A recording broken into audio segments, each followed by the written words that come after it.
10 Iran ବନ୍ଦରକୁ ସମସ୍ତ ସାମୁଦ୍ରିକ ପରିବହନକୁ ଅବରୋଧ କରିବା ଆରମ୍ଭ କରିବ। ପୂର୍ବରୁ ପାକିସ୍ତାନର ଇସଲାମାବାଦରେ ଆମେରିକା ଏବଂ ଇରାନ ଆଲୋଚନାରେ ମଧ୍ୟ ଆଲୋଚନାର କୌଣସି ଫଳାଫଳ ନ ମିଳିବା ପରେ ଟ୍ରମ୍ପ ଅବରୋଧ କରିଥିଲେ ଯେ ଆମେରିକା ହରମୁଜ ପ୍ରଣାଳୀର ଅବରୋଧ ସହିତ ଆଗକୁ ବଢିବ। କେଣ୍ଟକମ୍ ଏହାର ମଧ୍ୟ ସୂଚନା ଦେଇଛି। ମାସକୁ ଦରମା 1,80,000 ଟଙ୍କା। ଉଚ୍ଚ ଦରମାର ସରକାରୀ ଚାକିରି ଖୋଜୁଛନ୍ତି କି ଆପଣମାନେ? ତାହେଲେ ଅଷ୍ଟମ ବେତନ କମିଶନ ବା ଆଇଟି ସେଣ୍ଟ୍ରାଲ ପେ କମିଶନ ଆପଣଙ୍କ ପାଇଁ ବଡ଼ ସୁଯୋଗ ଆଣିଛି। ଅଷ୍ଟମ ବେତନ ତଥା କମିଶନ କଣ୍ଟ୍ଲାସ ବା କନଷ୍ଟିଟ୍ୟୁସନ ପଦରେ ନିଯୁକ୍ତି ଦେବା ଆରମ୍ଭ ହୋଇଛି, ଯେଉଁଠି ଆଶାୟୀଙ୍କୁ ମାସିକ 1,80,000 ଟଙ୍କା ପର୍ଯ୍ୟନ୍ତ ଦରମା ମିଳିପାରେ। କମିଶନକୁ ପକ୍ଷରୁ ଉଭୟ ଫୁଲ ଟାଇମ୍ ଏବଂ ପାର୍ଟ ଟାଇମ୍ ନିଯୁକ୍ତି ଆରମ୍ଭ ହୋଇଯାଇଛି, ଅର୍ଥାତ୍ ଆପଣ ଆପଣଙ୍କ ଅସୁବିଧା ଅନୁସାରେ ବିକଳ୍ପ ମଧ୍ୟ ବାଛିପାରିବେ। କମ୍ ଦରମାକୁ ନେଇ ରୋଜଗାରକୁ ନେଇ ଜୋରଦାର ବିକ୍ଷୋଭ ଏବଂ ରାସ୍ତାରୋକୋ। ଦେଶର ସରକାରୀ କର୍ମଚାରୀଙ୍କ ଅଷ୍ଟମ ବେତନ କମିଶନକୁ ନେଇ ଚର୍ଚ୍ଚା ଭିତରେ କାରଖାନା ଶ୍ରମିକଙ୍କ ଆକ୍ରୋଶ ଦେଖିବାକୁ ମିଳିଛି। କମ୍ ଦରମାକୁ ନେଇ ରାସ୍ତାକୁ ଓହ୍ଲାଇଛନ୍ତି କାରଖାନା ଶ୍ରମିକ। ନୋଏଡାରେ ବ୍ୟାପକ ପ୍ରତିବାଦ ଦେଖିବାକୁ ମିଳୁଛି। କମ୍ ଦରଦାମକୁ ନେଇ ଶ୍ରମିକଙ୍କ ପ୍ରତିବାଦ ବେଳେ ଗାଡ଼ିରେ ନିଆଁ ଲଗାଯାଇଛି, ପଥର ମାଡ଼ ହୋଇଛି, ପୋଲିସ ମଧ୍ୟ ଲାଠିର ପ୍ରହାର କରିଛି। ନୋଏଡାର ହୋସେରୀ କମ୍ପ୍ଲେକ୍ସ ଫେଜ୍ 2ରେ ଥିବା ଦରମା ବୃଦ୍ଧି ଦାବିରେ ଶ୍ରମିକମାନେ ବିକ୍ଷୋଭ କରିଛନ୍ତି। ଦିଲ୍ଲୀ ବୋମା ବିସ୍ଫୋରଣ କେସରେ ଭୁବନେଶ୍ୱରର ଲିଙ୍କ୍। ଦିଲ୍ଲୀ ବୋମା ବିସ୍ଫୋରଣ ଘଟଣାରେ ଭୁବନେଶ୍ୱର ଲିଙ୍କ୍ ଦେଖିବାକୁ ମିଳିଛି। ଆଜାଦନଗର ବୋମା ବିସ୍ଫୋରଣ ତଦନ୍ତ କରିଥିବା ବେଳେ ମିଳିଛି ପ୍ରମାଣ। ଏୟାରଫିଲ୍ଡ ଥାନାକୁ ଡକୁମେଣ୍ଟ ଆଣିବା ପରେ ଜୋରଦାର ହୋଇଛି ତଦନ୍ତ। ମୁଖ୍ୟ ଅଭିଯୁକ୍ତ ତଥା ସେନବାଜ ହୁସେନ ଓଫର ମଫିର ଖାସ ସହଯୋଗୀମାନଙ୍କୁ ଜେରା କରାଯାଇଛି। ସିଡିଆର ରିପୋର୍ଟ ଆଧାରରେ ମଫିର ଗାର୍ଲଫ୍ରେଣ୍ଡ ଏବଂ ସହଯୋଗୀଙ୍କୁ ଚାଲିଛି ଜେରା। ଜଟଣୀ ଅଞ୍ଚଳରେ ଏକ ସଭାରେ ବିସ୍ଫୋରଣ ପାଇଁ ହୋଇଯାଇଥିଲା ତଦନ୍ତ। ଶେଷ ଯାତ୍ରାରେ ଆଶା ଏବଂ ରାଷ୍ଟ୍ରୀୟ ମର୍ଯ୍ୟାଦା ସହିତ ହୋଇଛି ଶେଷ କୃତ୍ୟ। କିଛି ସମୟ ପରେ ମୁମ୍ବାଇରେ ଆଶା ଭୋସଲେଙ୍କ ଅନ୍ତିମ ସଂସ୍କାର ହୋଇଯାଇଛି। ରାଷ୍ଟ୍ରୀୟ ମର୍ଯ୍ୟାଦା ସହିତ ହୋଇଛି ତାଙ୍କର ଶେଷ କୃତ୍ୟ। ବାସଭବନରେ ଶେଷ ଦର୍ଶନ କରୁଛନ୍ତି ବହୁ ବିଶିଷ୍ଟ ବ୍ୟକ୍ତିବିଶେଷ। ମୁମ୍ବାଇ ଶିବାଜୀ ପାର୍କରେ ସନ୍ଧ୍ୟା ସମୟରେ କରାଯାଇଛି କିମ୍ବଦନ୍ତୀ ଗାୟିକା ତଥା ଆମର ଆଶା ଭୋସଲେଙ୍କ ଶେଷକୃତ୍ୟ। ଏହାରି ଭିତରେ ଲୋୟାର ପାରେଲ ସ୍ଥିତ ବାସଭବନରେ ଶେଷ ଶ୍ରଦ୍ଧାଞ୍ଜଳି ଦେଇଛନ୍ତି ବହୁ ବିଶିଷ୍ଟ ବ୍ୟକ୍ତିମାନେ। କିମ୍ବଦନ୍ତୀ ଗାୟିକା ଆଶା ଭୋସଲେଙ୍କୁ ରାଷ୍ଟ୍ରୀୟ ସମ୍ମାନ ମଧ୍ୟ ପ୍ରଦାନ କରାଯାଇଛି। ଚାକିରି ପାଇଁ ଜମି ଦୁର୍ନୀତିରେ ଲାଲୁ ଯାଦବଙ୍କୁ ବଡ଼ ଝଟକା। ଚାକିରି ପାଇଁ ଜମି ମାମଲାରେ ଆରଜେଡି ସୁପ୍ରିମୋ ଲାଲୁ ପ୍ରସାଦ ଯାଦବଙ୍କୁ ବଡ଼ ଝଟକା ଲାଗିଛି। ସିବିଆଇ ଏଫଆଇଆର ରୁଜୁ କରିବା ପାଇଁ ତାଙ୍କ ଅନୁରୋଧକୁ ସୁପ୍ରିମକୋର୍ଟ ଖାରଜ କରିଦେଇଛନ୍ତି। କୋର୍ଟ ସ୍ପଷ୍ଟ କରିଛନ୍ତି ଟ୍ରାଏଲ କୋର୍ଟ ଗୁରୁତ୍ୱ ଅନୁଯାୟୀ ମାମଲାର ଶୁଣାଣି ଜାରି କରିବା ଉଚିତ। ବିଚାରପତି ଏମଏସ୍ ସୁନ୍ଦରସ ଏବଂ ଏନ୍ କୋଟିଶ୍ୱର ସିଂହଙ୍କ ଖଣ୍ଡପୀଠ କହିଛନ୍ତି ଯେ ଶୁଣାଣି ସମୟରେ ଲାଲୁ ଯାଦବଙ୍କୁ ପ୍ରତ୍ୟେକ ଥର ନିମ୍ନ ଅଦାଲତରେ ବ୍ୟକ୍ତିଗତ ଭାବରେ ହାଜିର ହେବାକୁ ମଧ୍ୟ ପଡ଼ିବ ନାହିଁ। 12 ଘଣ୍ଟା ବୈଠକ ମଧ୍ୟରେ 21 ଥର ଫୋନ କରିଛନ୍ତି ଟ୍ରମ୍ପ। ଆମେରିକାର ଉପରାଷ୍ଟ୍ରପତି ଜେଡି ଭାନ୍ସ କହିଛନ୍ତି ଯେ ଇସଲାମାବାଦରେ ଇରାନ ସହିତ ଶାନ୍ତି ଆଲୋଚନା ବେଳେ ସେ ରାଷ୍ଟ୍ରପତି ଡୋନାଲ୍ଡ ଟ୍ରମ୍ପଙ୍କ ସହିତ ଲଗାତାର ଯୋଗାଯୋଗ କରିଥିଲେ। ଆଲୋଚନା ବିଫଳ ହେବା ପରେ ଭାନ୍ସ ଆମେରିକା ପ୍ରତ୍ୟାବର୍ତ୍ତନ କରିବା ବେଳେ ସାମ୍ବାଦିକମାନଙ୍କୁ କହିଛନ୍ତି ଯେ ଆମ ରାଷ୍ଟ୍ରପତିଙ୍କ ସହିତ ଲଗାତାର ଯୋଗାଯୋଗରେ ଥିଲୁ। ଗତ 21 ଘଣ୍ଟା ମଧ୍ୟରେ ମୁଁ ଜାଣିନାହିଁ ଯେ ଆମେ ତାଙ୍କ ସହିତ କେତେଥର କଥା ହୋଇଛୁ। ଅଧ ଡଜନ କିମ୍ବା 1 ଡଜନରୁ ଅଧିକ ଥର କଥା ହୋଇଛୁ ବୋଲି ସେ ମଧ୍ୟ ସୂଚନା ଦେଇଛନ୍ତି। ତୁର୍କୀ ଠାରୁ $100 କୋଟି ଏବଂ ସୁନ୍ଦର ପତ୍ନୀ ଦାବି କରିଛନ୍ତି ୟୁଗାଣ୍ଡାର ସେନା ମୁଖ୍ୟ। ୟୁଗାଣ୍ଡା ରାଷ୍ଟ୍ରପତି ତଥା ୱେଡ୍ରି ମୁସେଭିନିଙ୍କ ପୁଅ ତଥା ଦେଶର ଚିଫ୍ ଅଫ୍ ଡିଫେନ୍ସ ଫୋର୍ସ ତଥା CDF ହୁମୁଜି କାନାଇଗୁରୁ social media platform X ଜରିଆରେ ତୁର୍କୀ ସରକାରଙ୍କୁ ଖୋଳାଖୋଳି ଚେତାବନୀ ଦେଇ $100 କୋଟି ଆମେରିକାନ ଡଲାର ବା 1 ବିଲିୟନ ଏବଂ ତୁର୍କୀର ସବୁଠାରୁ ସୁନ୍ଦର ମହିଳାଙ୍କୁ ନିଜର ପତ୍ନୀ ଭାବେ ଦାବି କରିଛନ୍ତି। ଯଦି 30 ଦିନ ମଧ୍ୟରେ ଏହି ଦାବି ପୂରଣ ନ ହୁଏ ତେବେ କମ୍ପାଲାରେ ଥିବା ତୁର୍କୀ ଦୂତାବାସ ବନ୍ଦ କରିବା ସହିତ କୂଟନୈତିକ ସମ୍ପର୍କ ଛିନ୍ନ କରିବାକୁ ମଧ୍ୟ ସେ ଧମକ ଦେଇଛନ୍ତି।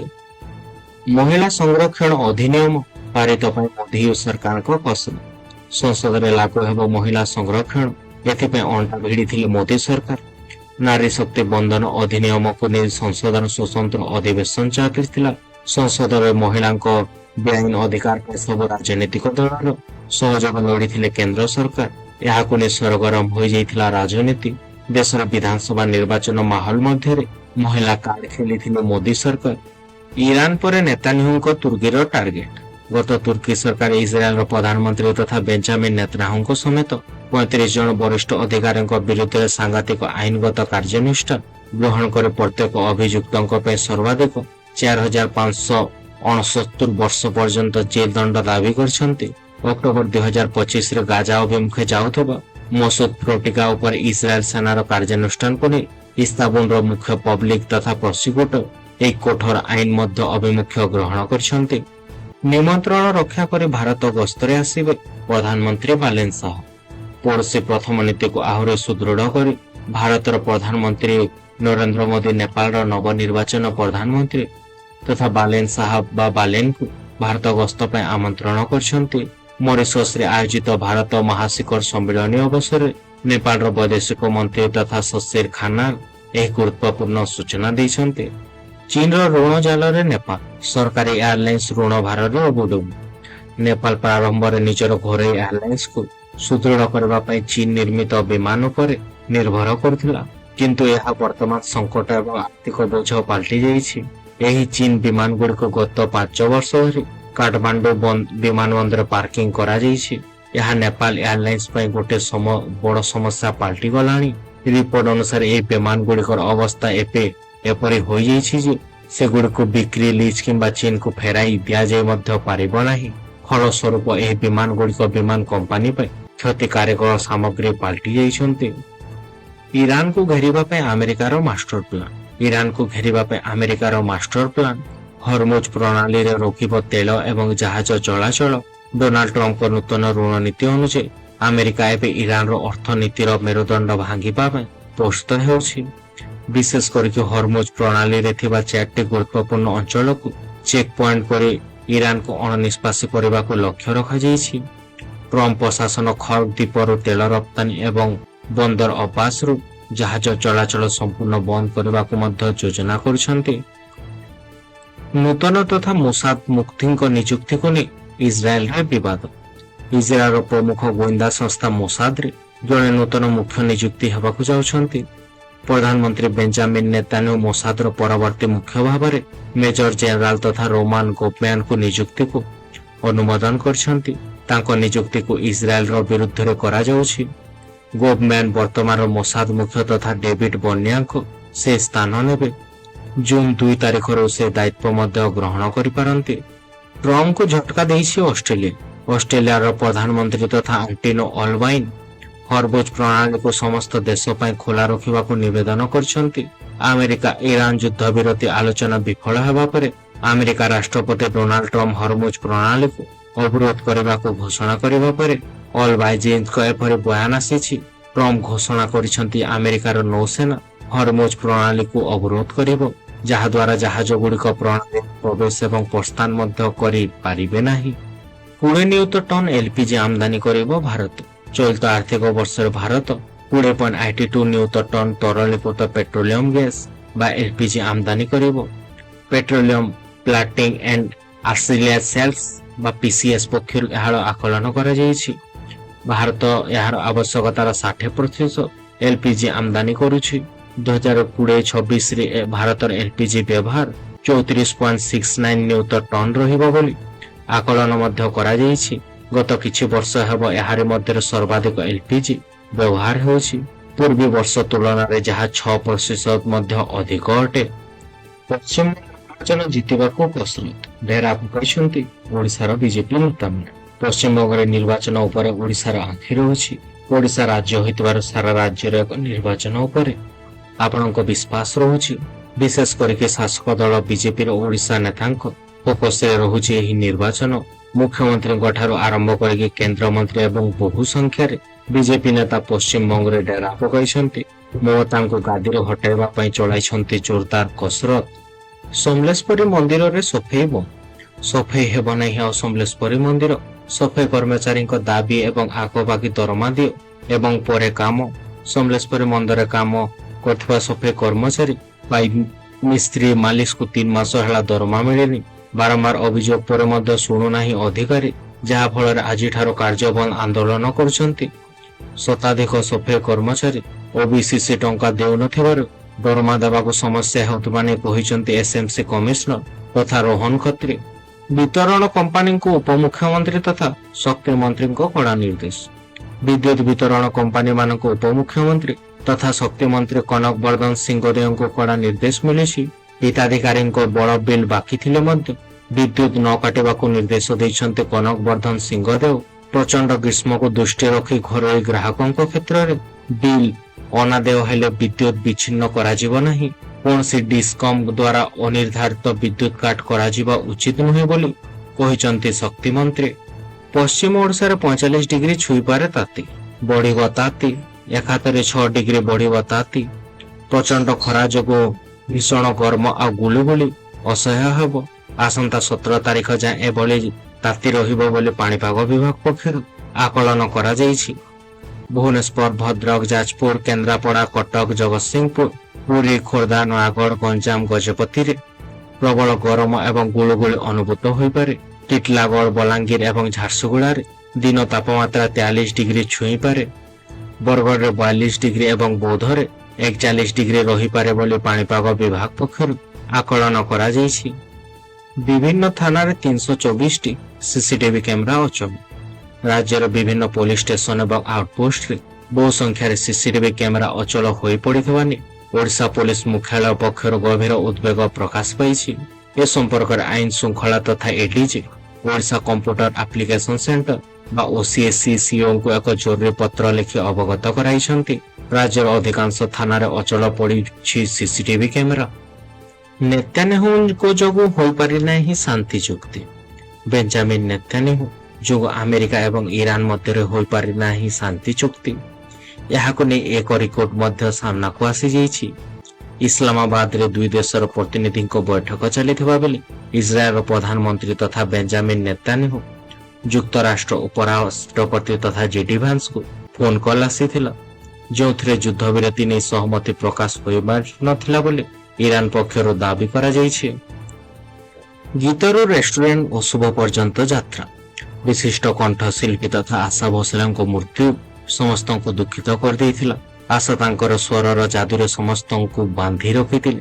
ପ୍ରତିଟି ଭାରତୀୟଙ୍କ ମୁହଁରେ ତାଙ୍କ ଗୀତ ରହୁଛି। କିନ୍ତୁ ବହୁତ କମ୍ ଲୋକ ଜାଣିଛନ୍ତି ଯେ ଆଶା ତାଇ କେବଳ ସ୍ୱରର ରାଣୀ ନଥିଲେ, ବରଂ ସ୍ୱାଦର ମଧ୍ୟ ଥିଲେ। ତାଙ୍କର ଖାଦ୍ୟ ଏବଂ ରୋଷେଇ ପ୍ରତି ଗଭୀର ପ୍ରେମ ଥିଲା ଏବଂ ସାରା ବିଶ୍ୱରେ ତାଙ୍କ ନାମରେ ଅନେକ ରେଷ୍ଟୁରାଣ୍ଟରେ ନାମିତ ରହୁଛି, ଯାହା ଏତେ ଲୋକଲୋଚନକୁ ମଧ୍ୟ ଏବେ ଯାଏଁ ଆସିନାହିଁ। ଆଶାଙ୍କ ମୃତ୍ୟୁ କେବଳ ସଙ୍ଗୀତ ଜଗତରେ ଶୋକର ଛାୟା ଦେଇନାହିଁ, ବରଂ ଆମର ସମସ୍ତଙ୍କ ପୁରା ଭାରତୀୟମାନଙ୍କ ପାଇଁ ଗୋଟେ ଶୋକର ଛାୟା ଖେଳିଯାଇଛି। 16 ବର୍ଷ ପରେ ହଙ୍ଗେରୀରେ ଭିକ୍ଟର ଅରବାନଙ୍କ ଶାସନ ଶେଷ। 16 ବର୍ଷ ଧରି ହଙ୍ଗେରୀରେ ଶାସନ କରିଥିବା ପ୍ରଧାନମନ୍ତ୍ରୀ ତଥା ଭିକ୍ଟର ଅରବାନ ସଂସଦୀୟ ନିର୍ବାଚନରେ ପରାଜୟ ସ୍ୱୀକାର କରିଛନ୍ତି। ଜାତୀୟତାବାଦୀ ତଥା ଅରବାନଙ୍କୁ ଆମେରିକା ରାଷ୍ଟ୍ରପତି ଡୋନାଲ୍ଡ ଟ୍ରମ୍ପଙ୍କ ଘନିଷ୍ଠ ସହଯୋଗୀ ଭାବରେ ବିବେଚନା କରାଯାଏ। କଣ୍ଟରଭେଜିଭ ପାର୍ଟିର ପିଟର ମାର୍ଗ୍ୟାନଙ୍କୁ ଟିଜା ପାର୍ଟି ହଙ୍ଗେରୀ ନିର୍ବାଚନ ଏକ ବିରାଟ ବିଜୟ ହାସଲ କରିଛି, ଯାହା ଅରବାନଙ୍କ 16 ବର୍ଷର ଶାସନକୁ ମଧ୍ୟ ଅନ୍ତ କରିଦେଇଛି। ଇସଲାମାବାଦରେ ଆଲୋଚନା ବିଫଳ, ସାନି ମଧ୍ୟସ୍ଥତା ପାଇଁ ପ୍ରସ୍ତାବ ଦେଇଛନ୍ତି ପୁଟିନ।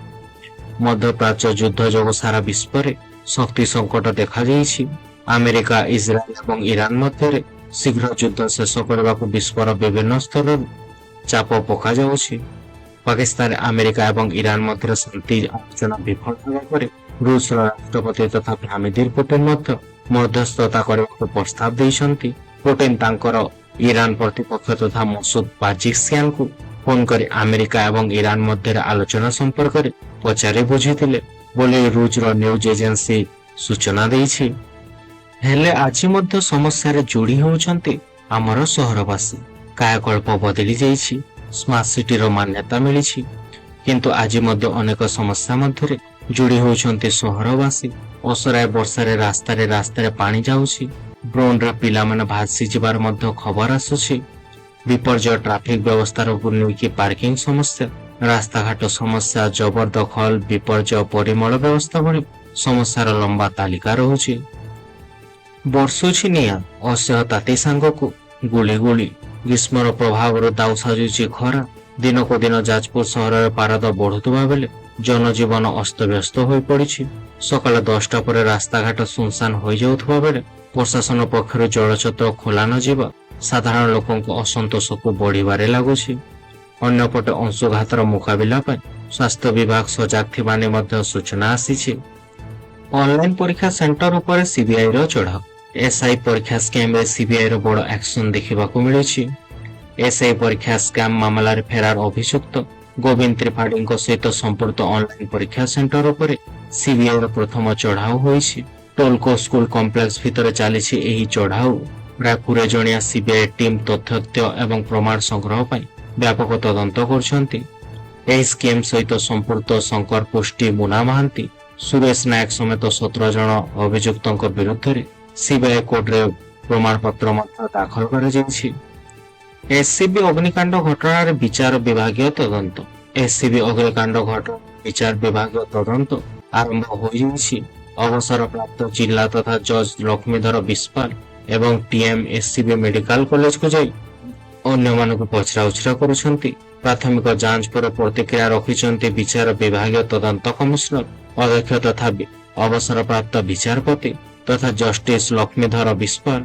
ଯାହାର ଆବଶ୍ୟକତା ପଡ଼ିବ ସମସ୍ତଙ୍କୁ ତଦନ୍ତ ପରିସରଭୁକ୍ତ କରାଯିବ ବୋଲି ମଧ୍ୟ ସେ କହିଛନ୍ତି।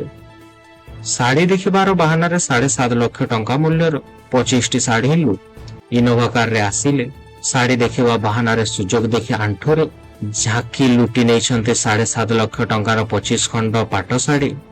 ଅନୁଗୁଳ ସହରରେ ଥିବା ବୟାନିକା ଶୋରୁମରୁ ଏଭଳି ଅଭିନବ ଢଙ୍ଗରେ ଲୁଟ୍ କରିଛନ୍ତି ଏହି ମହିଳା ଲୁଟେରା ଦଳ। ଏହି ଦିନ 1.15 ବେଳକୁ 6 ଲକ୍ଷ ମହିଳା ଏବଂ ଜଣେ ପୁରୁଷ ବୟାନିକା ଶୋରୁମ ଭିତରକୁ ପଶିଯାଇ